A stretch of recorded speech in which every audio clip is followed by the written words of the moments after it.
ओम नमो भगवते वासुदेवाय। ओम नमो भगवते वासुदेवाय। ସ୍ୱାଗତମ୍।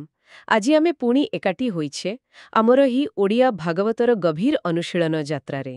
ହଁ, ଆଉ ଆଜି ଆମେ ଅତିବଡ଼ି ଜଗନ୍ନାଥ ଦାସଙ୍କ ଭାଗବତର 10ମ ଅଧ୍ୟାୟ ଉପରେ ଆଲୋଚନା କରିବା। ଠିକ୍। ଏହି ଅଧ୍ୟାୟରେ ମୁଖ୍ୟତଃ ମହାଭାରତ ଯୁଦ୍ଧ ପରର କଥା ଅଛି। ଧର୍ମରାଜ ଯୁଧିଷ୍ଠିରଙ୍କର ରାଜ୍ୟ ପାଳନ ଆଉ ଭଗବାନ କୃଷ୍ଣଙ୍କର ଦ୍ୱାରକା ଯାତ୍ରା। ବହୁତ ମହତ୍ୱପୂର୍ଣ୍ଣ ପ୍ରସଙ୍ଗ ସବୁ। ହଁ, ତେଣୁ ଏହାର ପୁରା ମର୍ମ ବୁଝିବା ପାଇଁ ଆମ ସହିତ ଶେଷ ପର୍ଯ୍ୟନ୍ତ ରହିବାକୁ ଅନୁରୋଧ।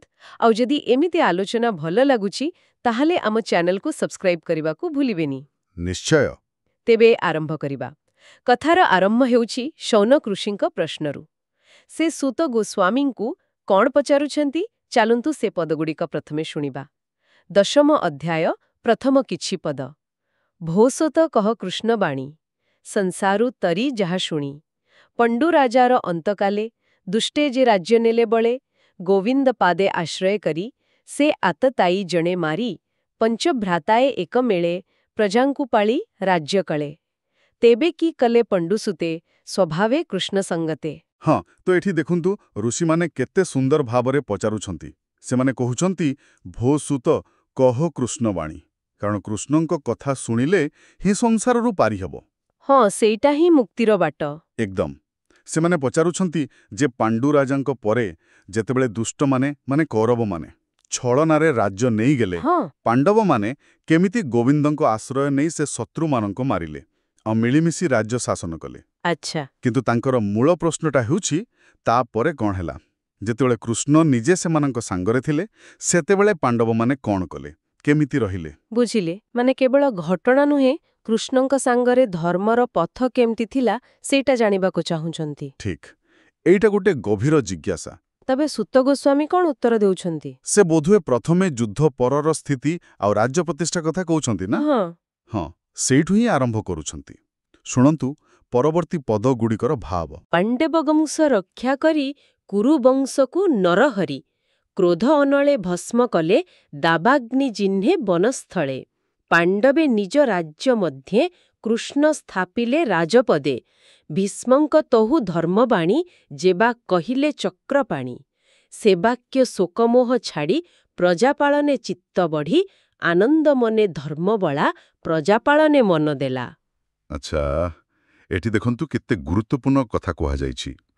ପ୍ରଥମ କଥା ହେଲା କୃଷ୍ଣଙ୍କ ଭୂମିକା। ତାଙ୍କୁ କୁହାଯାଇଛି ନରହରି। ନର ରୂପରେ ସିଂହ ପରି। ହଁ, ସେ ପାଣ୍ଡବ ବଂଶକୁ ରକ୍ଷା କଲେ ଆଉ କୁରୁବଂଶ ରୂପକ ଅଧର୍ମକୁ ପୁରା ଦାବାଗ୍ନି ଯେମିତି ଜଙ୍ଗଲକୁ ପୋଡ଼ିଦିଏ ସେମିତି ଭସ୍ମ କରିଦେଲେ। ଏହା ତେବେ କେବଳ ଯୁଦ୍ଧ ନୁହେଁ, ଅଧର୍ମର ବିନାଶ। ନିଶ୍ଚୟ, ଧର୍ମ ସ୍ଥାପନା ପାଇଁ। ଅଦ୍ୱିତୀୟ କଥା ହେଲା ଯୁଧିଷ୍ଠିରଙ୍କ ଅବସ୍ଥା। ଯୁଦ୍ଧ ପରେ ସେ ପୁରା ଶୋକ ଆଉ ମୋହରେ ବୁଡ଼ି ଯାଇଥିଲେ।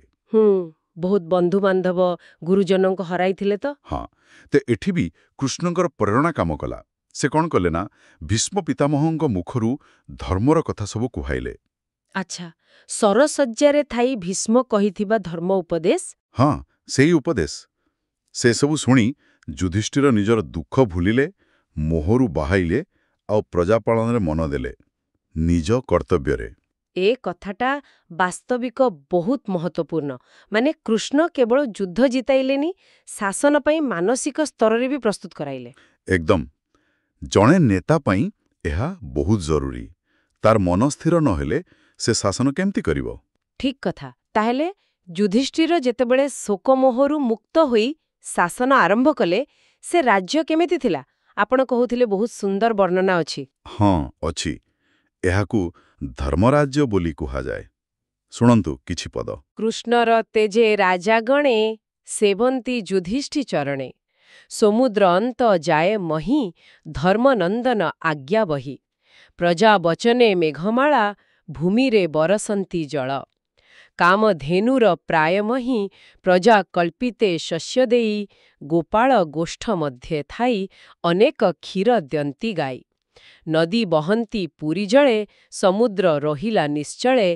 ପର୍ବତେ ନିଜ ସ୍ଥାନେ ସ୍ଥିର, ଆବୃତ ଲତା ବନ ଘୋର। ସର୍ବୌଷଧି ଫଳ ଯେତେ, ଫଳନ୍ତି ପ୍ରଜାଙ୍କ ଆୟତ୍ତେ। ପ୍ରଜାଙ୍କୁ ଆଧି ବ୍ୟାଧି କ୍ଲେଶ, ନ ଲାଗେ ତାପତ୍ରୟ ତ୍ରାସ। ଧର୍ମନନ୍ଦନ ରାଜ୍ୟ ଯେତେ ପ୍ରଜାଏ ବଞ୍ଚନ୍ତି ନିଶ୍ଚିନ୍ତେ।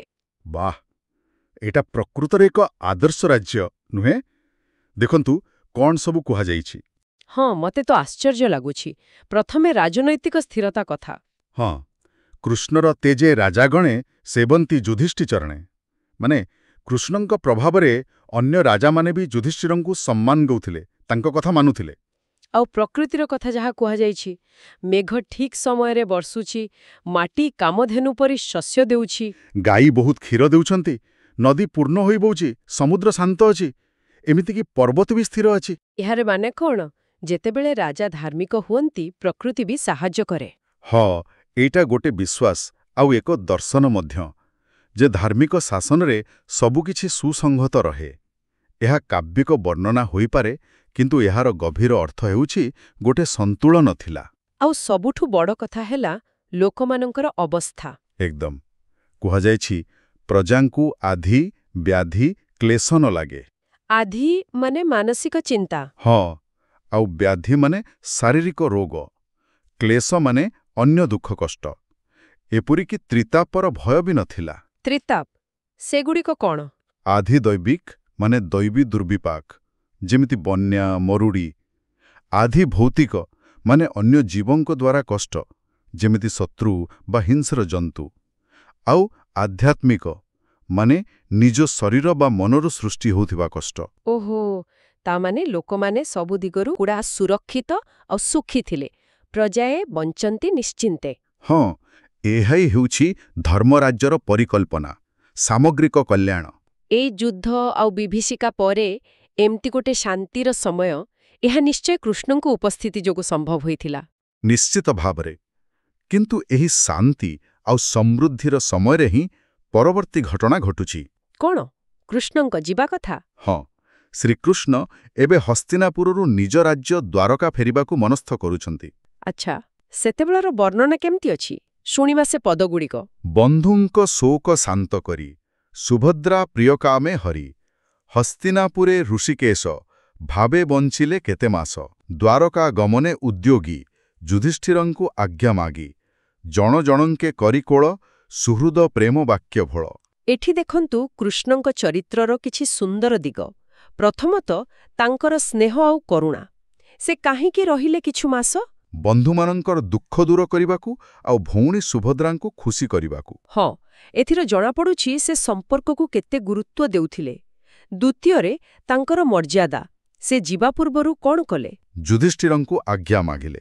ଦେଖନ୍ତୁ, ସେ ନିଜେ ଭଗବାନ, ତଥାପି ରାଜାଙ୍କଠାରୁ ଆଜ୍ଞା ନେଉଛନ୍ତି। ଏହା ହେଉଛି ଶିଷ୍ଟାଚାର। ହଁ, ଏହା ଏକ ବଡ଼ ଶିକ୍ଷା।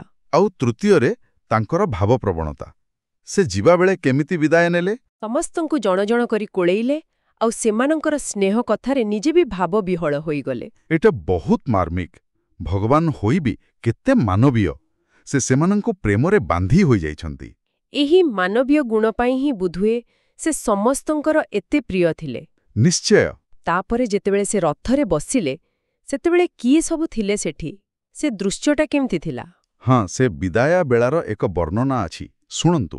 ରଥେ ବସିଲେ ବନମାଳୀ, ତୁଲେ ସକଳ ବନ୍ଧୁ ମିଳେ, କୃଷ୍ଣା ସୁଭଦ୍ରା କୁନ୍ତି ସୁତେ, ରାଜାଏ ଆସିଥିଲେ ଯେତେ, ଗାନ୍ଧାରୀ ଧୃତରାଷ୍ଟ୍ର ମେଳେ, ଯୁଜୁସୁ ଗୌତମ ତୁଳେ, ଧୌମ୍ୟ ସଙ୍ଗତେ ଭୀମ ଗଲା, ଉତ୍ତରା ନାରୀ ସଙ୍ଗେ ଥିଲା, କୃଷ୍ଣଙ୍କୁ ନମିଲା ଅନ୍ତଃପୁରେ, ପ୍ରବେଶ କଲା ଅନ୍ତଃପୁରେ।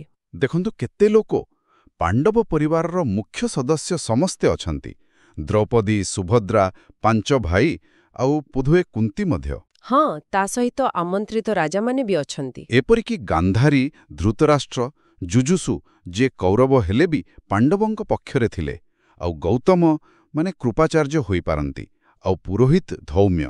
ଏତେ ଲୋକଙ୍କର ଉପସ୍ଥିତି ଦର୍ଶାଉଛି ଯେ ଏହା ଏକ ସାଧାରଣ ବିଦାୟ ନଥିଲା। ଏହା ବହୁତ ଗୁରୁତ୍ୱପୂର୍ଣ୍ଣ ଥିଲା। ଏକଦମ। କିନ୍ତୁ ଏ ସମସ୍ତଙ୍କ ଭିତରେ ଗୋଟିଏ ଚରିତ୍ରର କଥା ଅଲଗା ଭାବେ କୁହାଯାଇଛି। ସେ ହେଉଛନ୍ତି ଉତ୍ତରା। ହଁ, ଅଭିମନ୍ୟୁଙ୍କ ପତ୍ନୀ। ସେ କ'ଣ କଲେ? ସେ ବି ଆସିଥିଲେ, କିନ୍ତୁ ସେ କିଛି କହିଲେନି ବାହାରେ। କେବଳ ମନେ ମନେ କୃଷ୍ଣଙ୍କୁ ପ୍ରଣାମ କଲେ ଆଉ ଚୁପଚାପ ଭିତରକୁ ଅନ୍ତଃପୁରକୁ ଚାଲିଗଲେ। ଓହୋ, ଏଟା ବହୁତ ଭାବପୂର୍ଣ୍ଣ ଲାଗୁଛି। ହଁ, ଏହା ତାଙ୍କର ନୀରବ ଦୁଃଖ, ଗମ୍ଭୀର ଭକ୍ତି ଆଉ ସେହି ମୁହୂର୍ତ୍ତର ଗମ୍ଭୀରତାକୁ ଦର୍ଶାଉଛି, ଯେମିତି ସେ ବେଶୀ ସମୟ ସେ ଦୃଶ୍ୟ ସହିପାରିଲେନି। ବାସ୍ତବିକ ଗୋଟିଏ ଧାଗିରେ କେତେ କଥା। ତେବେ ଏହି ପର୍ଯ୍ୟାୟର ଆଲୋଚନାକୁ ଯଦି ଆମେ ଦେଖିବା, ଗୋଟିଏ ପଟେ ଧର୍ମରାଜ୍ୟର ସ୍ଥାପନା, ଶାନ୍ତି, ସମୃଦ୍ଧି, ଯାହା କୃଷ୍ଣଙ୍କ ପ୍ରଭାବରେ ସମ୍ଭବ ହୋଇଛି। ହଁ, ଆଉ ଅନ୍ୟପଟେ ସେହି କୃଷ୍ଣଙ୍କର ବିଦାୟ। ଏହା କ'ଣ ଗୋଟେ ନୂଆ ପର୍ଯ୍ୟାୟର ସଂକେତ ଦେଉଛି? ହୋଇପାରେ, କାରଣ ପ୍ରତ୍ୟକ୍ଷ ଭାବେ ଭଗବାନଙ୍କର ଉପସ୍ଥିତି ଆଉ ରହିବ ନାହିଁ। ଏବେ ପାଣ୍ଡବମାନଙ୍କୁ ନିଜ ବିବେକ ଆଉ ଧର୍ମବଳରେ ଚାଲିବାକୁ ହେବ। ଏହା ନିଶ୍ଚୟ ଏକ ଆହ୍ୱାନ। ଠିକ୍।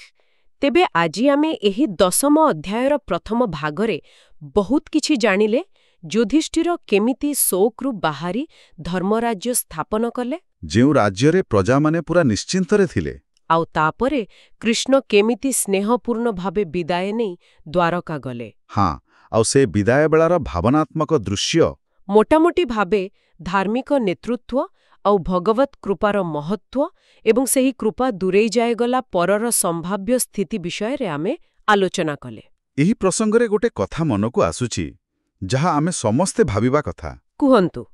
ଦେଖନ୍ତୁ, ସେତେବେଳେ ତ କୃଷ୍ଣ ସାକ୍ଷାତ ଥିଲେ, କିନ୍ତୁ ଆମ ସମୟରେ ଯେତେବେଳେ ଭଗବାନଙ୍କର ପ୍ରତ୍ୟକ୍ଷ ଉପସ୍ଥିତି ନାହିଁ, ସେତେବେଳେ ଗୋଟେ ସମାଜ ହେଉ ବା ଜଣେ ବ୍ୟକ୍ତି ହେଉ, ସେ କେମିତି ସେହି ଧର୍ମ, ସେହି ଶାନ୍ତି, ସେହି ଆଦର୍ଶକୁ ବଞ୍ଚାଇ ରଖିବ? ଏହା ବହୁତ ବଡ଼ ପ୍ରଶ୍ନ। କେଉଁ ଗୁଣ ଦରକାର, କେଉଁ ନୀତି ଆପଣେଇବାକୁ ପଡ଼ିବ, କେମିତି ନିଜ ଭିତରର ଶକ୍ତିକୁ ଜାଗ୍ରତ କରିବାକୁ ହେବ, ଯେମିତି ସେହି ଆଦର୍ଶର ପାଖାପାଖି ପହଞ୍ଚି ହେବ? ଏଟା ବୋଧେ ଆମ ପାଇଁ ଶିକ୍ଷା। ନିଶ୍ଚୟ, ଏହା ଉପରେ ଚିନ୍ତା କରିବା ନିହାତି ଜରୁରୀ। ଆମ ଶ୍ରୋତାମାନେ ବି ଏ ବିଷୟରେ ଭାବିବେ ବୋଲି ଆଶା, ଆଉ ନିଜର ମତାମତ ଆମକୁ ଜଣାଇପାରିବେ। କମେଣ୍ଟ ବକ୍ସରେ ଓମ୍ ନମୋ ଭଗବତେ ବାସୁଦେବାୟ ଲେଖି ନିଜର ବିଚାର ଦେଇପାରନ୍ତି। ହଁ, ନିଶ୍ଚୟ। ଆଉ ଅତିବଡୀଙ୍କ ଭାଗବତର ଏହି ଅମୃତମୟ ଆଲୋଚନା ଜାରି ରହିବ। କୃଷ୍ଣଙ୍କ ଦ୍ୱାରକା ଯାତ୍ରା ଏବଂ ତାପରେ କ'ଣ ହେଲା ସେ ବିଷୟରେ ଜାଣିବା ପାଇଁ ଆମ ସହ ଯୋଡ଼ି ହୋଇ ରୁହନ୍ତୁ ପରବର୍ତ୍ତୀ ଭାଗରେ। ହଁ, ଆହୁରି ବହୁତ କିଛି ଜାଣିବାର ଅଛି। ତେବେ ଆଜି ପାଇଁ ଏତିକି। ପୁଣି ଦେଖାହେବ। ଜୟ ଜଗନ୍ନାଥ। ଜୟ ଜଗନ୍ନାଥ। ଆପଣ ଶୁଣୁଛନ୍ତି ରେଡିଓ ତୋଷାଳୀ, ଆମ ମାଟିର ସ୍ୱର।